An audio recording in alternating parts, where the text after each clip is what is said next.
প্রিয় শিক্ষার্থীবৃন্দ, তোমাদের সবাইকে স্বাগত জানাচ্ছি। আমি শিপন আলম স্যার। আমরা শিখছিলাম সাধারণ শেয়ার এবং অগ্রাধিকার শেয়ার মূল্যায়ন। তো ইতোমধ্যে আমরা 4টি ক্লাস আমরা দেখেছি এবং আমরা জেনেছি যে কিভাবে শেয়ার ভ্যালু নির্ণয় করতে হয়। তো শেয়ার ভ্যালুর জন্য 3টা পদ্ধতি আছে, 3টা মডেল আছে। একটা হচ্ছে জিরো গ্রোথ মডেল, শূন্য প্রবৃদ্ধি মডেল, আরেকটা হচ্ছে কনস্ট্যান্ট গ্রোথ মডেল, এবং আরেকটি লাস্ট যেটা সেটা হচ্ছে ভেরিয়েবল গ্রোথ মডেল। এই ভেরিয়েবল গ্রোথ মডেলের উপর আমরা 2টা ক্লাস দেখেছি। আজকে আমরা শেষ ক্লাস দেখব। তো শেষ ক্লাসে দেখো যে কোশ্চেন নাম্বার 17, এই কোশ্চেন নাম্বার 17 একটু ব্যতিক্রম ধর্মী সমস্যা। এই কারণে এই সমস্যাটা তোমাদের সাথে শেয়ার করার জন্য আমি আরেকটি ক্লাস নিতে চেয়েছিলাম এবং এই কারণে আজকে আসা। তো কোশ্চেন নাম্বার 17 দেখো বলা আছে, you have decided to buy 500 shares of an IT company. একটা আইটি কোম্পানির তুমি 500 শেয়ার কেনার সিদ্ধান্ত নিয়েছ, with the intention of selling out at the end of 5 years, এবং তোমার উদ্দেশ্য হচ্ছে 5 বছর পরে তুমি এটা বিক্রি করে দিবে। ইউ এস্টিমেট দ্যাট, তুমি অনুমান করছো যে the company will pay টাকা 3.50 per share as dividend for the first 2 years. You estimate that, তুমি অনুমান করছো যে the company will pay টাকা 3.50 per share। তুমি যে কোম্পানির শেয়ার কিনবে, অর্থাৎ আইটি কোম্পানির, এই কোম্পানি তোমাকে 3.5 টাকা কি দেবে, 3.5 টাকা প্রতি শেয়ারে ডিভিডেন্ড দেবে ফর দি ফার্স্ট 2 years, প্রথম 2 বছর। অর্থাৎ ফার্স্ট ইয়ার সেকেন্ড ইয়ারে তুমি যদি শেয়ার কেনো তাহলে প্রত্যেক শেয়ার বাবদ তুমি 3.5 টাকা করে কি পাবে, ডিভিডেন্ড পাবে।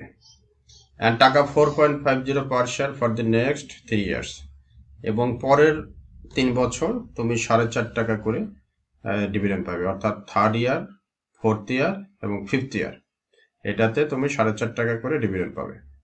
ইউ ফার্দার এস্টিমেট দ্যাট, তুমি আরো অনুমান করছো যে at the end of 5 year holding period, at the end of 5 year holding period, এই যে শেয়ারগুলো তোমার কাছে 5 বছর থাকবে, এই 5 বছর শেষে the shares can be sold at টাকা 85। এই শেয়ারগুলো তুমি 85 টাকায় বিক্রি করতে পারবা, কারণ তুমি তো 5 বছরের জন্য শেয়ারগুলো কিনতে চাইছো এবং 5 বছর পরে তুমি বিক্রি করে দেবা, আগেই বলা হয়েছে। তো যখন 5 বছর পরে শেয়ারগুলোর দাম হবে 85 টাকা, অর্থাৎ 85 টাকায় তুমি বিক্রি করতে পারবা। এখনকার মূল্য কিন্তু দেওয়া নাই যে এখন তুমি কয় টাকায় তুমি কিনছো। এরপর দেখো এখন বলছে, what would you be willing today for this shares if a required rate of return is 12%। তাহলে আজকে তুমি কয় টাকা দিয়ে এই শেয়ারগুলো কিনবা, অর্থাৎ প্রতি শেয়ার কয় টাকা দিয়ে তুমি কিনবে, যেখানে তোমার রিকোয়ার্ড ডেট অফ রিটার্ন হচ্ছে 12%, অর্থাৎ আর এর মান বা কে এর মান হচ্ছে 12%। ওকে, সো প্রথমেই এটা একটু ব্যতিক্রম আমি বলে নিচ্ছি। আগের অঙ্কগুলোতে তোমার জির মান দেওয়া থাকতো, আগের অঙ্কগুলোতে জির মান দেওয়া থাকতো, অর্থাৎ first year, second year, third year, এভাবে জির মান দেওয়া থাকতো। এখানে জির মান দেওয়া নাই, সরাসরি ডিভিডেন্ডের মান দেওয়া আছে। অর্থাৎ প্রথমে বলা আছে যে 3.50 পার শেয়ার, এটা হচ্ছে প্রথম 2 বছর তুমি ডিভিডেন্ড পাবে। তাহলে D1 এর মান 3.5 টাকা, আবার D2 এর মানও হচ্ছে 3.5 টাকা।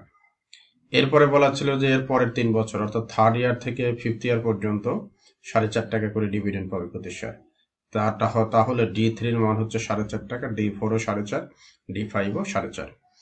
আর এর মান এখানে বলা আছে রিকর্ড ডেট অফ রিটার্ন, সেটা হচ্ছে 12%। এবং এখানে আরেকটা জিনিস বলা আছে যে 5 বছর শেষে তুমি এই শেয়ারগুলো বিক্রি করতে পারবা 85 টাকায়, অর্থাৎ P5 এর মান হচ্ছে 85 টাকা। তাহলে আমাদের এখানে অ্যান্সার দেওয়া আছে, যে অ্যান্সার হচ্ছে 62.76 টাকা। আমরা ক্যালকুলেশন করেও দেখেছি। তাহলে আমরা একটু অঙ্কগুলো দেখি। তো আমাদের যেহেতু ডিভিডেন্ড বের করেই দেওয়া আছে, আমরা ডিভিডেন্ড বের করব না। এখন হচ্ছে আমাদের যে ডিভিডেন্ড গুলো দেওয়া আছে সেই ডিভিডেন্ড গুলোর আমরা কি করব, যে প্রেজেন্ট ভ্যালু ক্যালকুলেশন করব। তাহলে আমরা প্রেজেন্ট ভ্যালু ক্যালকুলেশনের ক্ষেত্রে জানি, যেহেতু 5 বছরের ডিভিডেন্ড দেওয়া আছে, 5 বছরের ডিভিডেন্ডকে আমার কি করতে হবে, এখানে প্রেজেন্ট ভ্যালুতে কনভার্ট করতে হবে।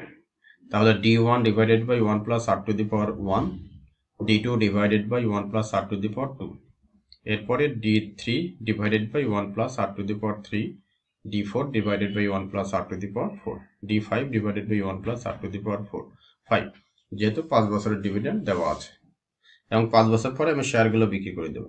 এই কারণে 5 বছর ধরে আমি কি পরিমাণ ডিভিডেন্ড পাচ্ছি সেটাকে প্রেজেন্ট ভ্যালুতে কনভার্ট করতে হবে। এখন শুধু আমি মানগুলো বসিয়ে দেব। D1 এর মান 3.5 টাকা, D2 এর মান 3.5 টাকা, D3 4.5, D4 4.5, D5 4.5। আর এখানে তো তোমরা জানো আর এর মান হচ্ছে 0.12, 0.12, 0.12, 0.12, 0.12। আর এখানে মান যেটা ছিল 1, 2, পাওয়ার হচ্ছে 1, 2, 3, 4, 5, এটা জানো। তাহলে তোমরা যদি 3.5 কে এটা দিয়ে ভাগ দাও, ক্যালকুলেশন করলে, প্রত্যেকটা ক্যালকুলেশন করলে তোমরা পাবা 3 দশমিক অর্থাৎ 3.125, 2.790, 3.203, 2.859, 2.553, এগুলো সব পাবে। তাহলে এগুলো সবগুলো 5 বছরের ডিভিডেন্ড প্রেজেন্ট ভ্যালুকে যোগ করলে তুমি পাবে 14.53 টাকা, অর্থাৎ 14.53। প্রেজেন্ট ভ্যালু অফ ডিভিডেন্ড হচ্ছে 14.53। ওকে, তাহলে আমরা ডিভিডেন্ডের প্রেজেন্ট ভ্যালু পাইলাম। এখন হচ্ছে আমাদের P5, অর্থাৎ এই যে আমাদের এখানে বলা ছিল যে P5 অর্থাৎ 5 বছর পরে আমার শেয়ারগুলোর বিক্রি করতে পারবো 85 টাকা। তাহলে আমার P5 এর মান হচ্ছে 85, আর আমরা জানি P5 থাকলে এখন P5 এর প্রেজেন্ট ভ্যালু বের করতে হবে। তাহলে P5 এর প্রেজেন্ট ভ্যালু সমান P5 divided by 1 plus r to the power 5, 1 plus r to the power 5। তাহলে P5 এর মান 85, এটাকে ভাগ দিলে হবে 1 প্লাস আর এর মান হচ্ছে 0.12 আর r টু দি পাওয়ার 5। তাহলে এটাকে ভাগ দিলে তোমরা পাবো 48.231 টাকা। এখন দেখো নাও P0 সমান তোমার দাঁড়াচ্ছে present value of dividend plus present value of P5। তো এটা তো তোমরা জানোই। তো প্রেজেন্ট ভ্যালু অফ ডিভিডেন্ড হচ্ছে 14.53 আর প্রেজেন্ট ভ্যালু অফ P5 এর মান হচ্ছে 48.231, যোগ করলে 62.76 টাকা বের হয়। অর্থাৎ এই যে শেয়ারগুলো আমি কিনবো সেই শেয়ারগুলোর বর্তমান মূল্য হচ্ছে কত টাকা? এই 62.76 টাকা। এটাই আমাকে এখানে বের করতে বলা হয়েছিল। What would you be willing today for this shares if your required rate of return is 12%। তাহলে একটা শেয়ারের দাম হচ্ছে 62.76 টাকা। প্রশ্নে যদি বলা থাকতো যে 500 শেয়ারের দাম কত, তাহলে এই 62.76 কে 500 দ্বারা গুণ দিলে 500 শেয়ারের দাম বের হয়ে যেত। আশা করি এরপরে আর এই তোমার হচ্ছে যে ভেরিয়েবল গ্রোথ মডেল, এই মডেল নিয়ে আর কোনো সমস্যা থাকার কথা না। এখন আমরা আরেকটু অঙ্কে যাচ্ছি, এটা আরেকটু ব্যতিক্রম। Calculation of expected rate of return, অর্থাৎ প্রত্যাশিত উপার্জন হার আর এর মান আমাকে বের করতে হবে, অথবা কেই এর মান বের করতে হবে, সেটা আমরা একটু দেখি। In case of zero growth of dividend, zero growth of ডিভিডেন্ডের ক্ষেত্রে আমার কে এর মান দেখো দেওয়া আছে যে কেই সমান D0/P0। এটা কিন্তু ওই মূল ফর্মুলা থেকেই আসছে। তোমাদের যদি আমি একটু দেখাই যে আমরা জানি P0 সমান কি, P0 সমান D0 ডিভাইডেড বাই KE। তাহলে আমি যখন P0 আবার পরে আমরা লিখতে পারি P0 ইন্টু KE সমান আমরা লিখতে পারি D0 বজ্রগ্রহণ করে। তাহলে আমি তো বের করবো এখানে KE এর মান, তাই না? তো KE এর মান যদি আমি বের করতে চাই তাহলে KE লিখলাম, তাহলে এখন হচ্ছে D0 divided by P0, D0 divided by P0। এই হচ্ছে আমাদের, এই যে এই ফর্মুলাটি কিন্তু আমাদের দেওয়া আছে, এই যে KE সমান D0/P0। এখন এর সাথে 100 গুণ দিলে পরেই কিন্তু আমাদের পার্সেন্টটা বের হয়ে যাবে সরাসরি। অর্থাৎ KE এর মান কিন্তু আমরা আমাদের যে মূল ফর্মুলা ছিল সেইখান থেকে কিন্তু আমরা বের করলাম। একইভাবে আমরা D0 এর মানও বের করতে পারি। এটা হচ্ছে ফর্মুলা। তো এখন আসো question number 18। ABC company page A dividend of টাকা 10 per share প্রতি শেয়ারে তারা ডিভিডেন্ড দিচ্ছে 10 টাকা। কোম্পানিজ গ্রোথ রেট ইজ 0%, কোম্পানির বলাই আছে zero growth of dividend. If the present value of the share is টাকা 83.33, এই শেয়ারের প্রেজেন্ট ভ্যালু হচ্ছে 83.33 টাকা, what will be the required rate of return?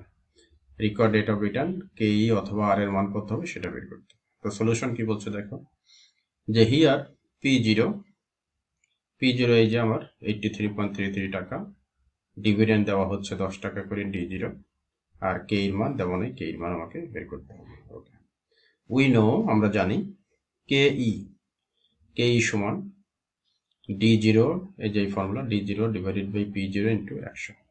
তাহলে 10কে 83.33 দ্বারা ভাগ দিয়ে 100 দ্বারা গুণ দিলে 12% হয়। এই হচ্ছে আমাদের জিরো গ্রোথ মডেলের ক্ষেত্রে কে এর মান বের করার নিয়ম।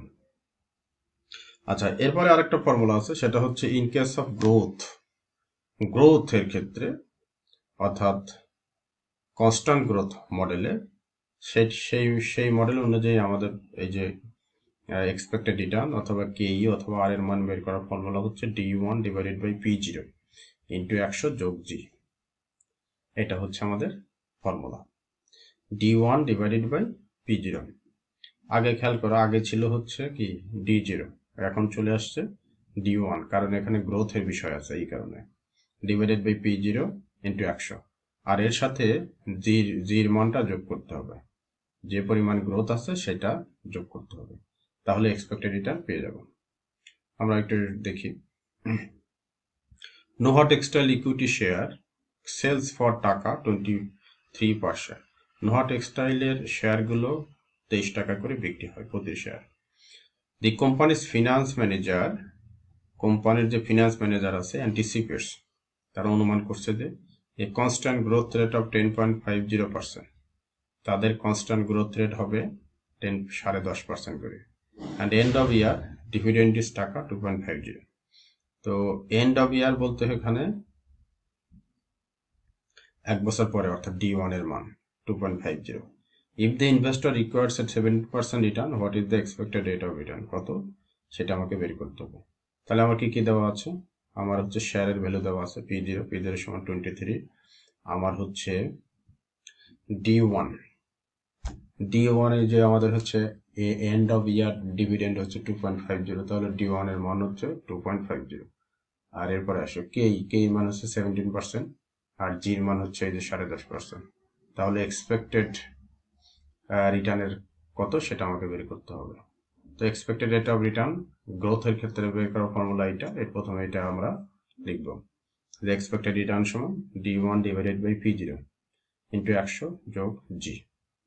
তো D1 এর মান এখানে হচ্ছে আমার এই যে 2.50 ডিভাইডেড বাই P0 হচ্ছে 23, তাহলে আমি 23 লিখলাম ইন্টু 100, আর এটা হচ্ছে এই যে জির মান হচ্ছে আমার 10.5% যোগ দিলাম, তাহলে এখানে ক্যালকুলেশন করে আমার আসছে 10.87%, আর এর সাথে জি 10.5% যোগ করলে হয় 21.37%, অর্থাৎ 21.37%। সো এই হচ্ছে আমাদের জিরো গ্রোথ মডেল অনুযায়ী কেই এর মান বের করার ফর্মুলা, আর কনস্ট্যান্ট গ্রোথ মডেল অনুযায়ী আমার হচ্ছে কেই অথবা এক্সপেক্টেড রেট অফ রিটার্ন বের করার ফর্মুলা। সো এই হচ্ছে আমাদের আজকের বিষয়। আমরা প্রথমে ভেরিয়েবল গ্রোথ মডেলের একটা অঙ্ক দেখলাম ব্যতিক্রমধর্মী, আর দুইটা অঙ্ক আমরা দেখলাম যে কিভাবে এক্সপেক্টেড রেট অফ রিটার্ন বের করতে হয় জিরো গ্রোথ মডেল এবং কনস্ট্যান্ট গ্রোথ মডেল। আশা করি বুঝেছো, কোনো সমস্যা থাকলে অবশ্যই জানাবে। সবাইকে অসংখ্য ধন্যবাদ।